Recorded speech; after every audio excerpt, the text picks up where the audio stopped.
Tami Sanders Paper Crafter here, and I am trying out a new product from Grafix. It is their opaque white craft plastic film. It's very thin, very smooth, and it's very flexible. You can use a variety of mediums on it: inks, paints, watercolor, alcohol inks. Today I am using these Color Eclipse mixed media inks from Color Blocks. They flow very well on this film. To get things started, I'm going to spritz with a little water, and then I'm just going to start adding dots of yellow and pink. I am creating the background for the butterflies on my card. You can see how fluid those inks are on the film. If I hit them with water, they'll flow a little bit more. It almost reminds me of an acrylic pour, watching those little ripples and waves form in there. I also like using a straw to blow the ink around. It gives me a little more control over what is going where. I had that big section of yellow there, and I can blow the pink up into it, and I get all these really unique formations. So you can set the film aside to dry, or you can heat set it. I find that if I kind of tilt the film and bend it a little bit, it keeps it from overheating and it keeps it flat.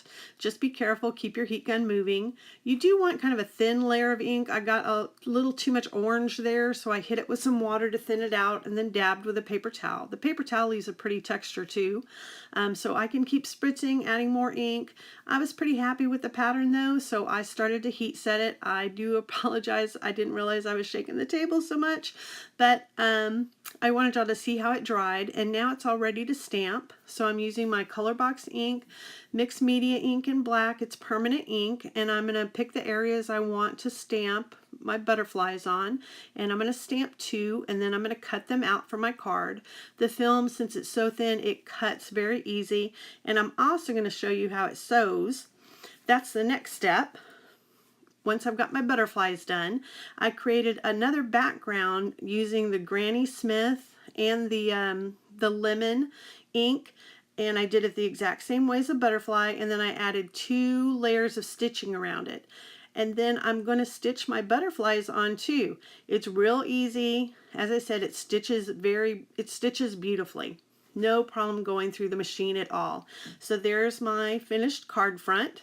And then I just glued it onto a card base. I did stamp a sentiment on it, and you can bend the wings up. The plastic film is pliable.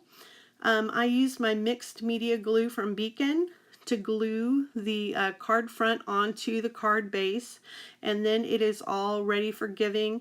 This is a great way to create a very unique card. Enjoy!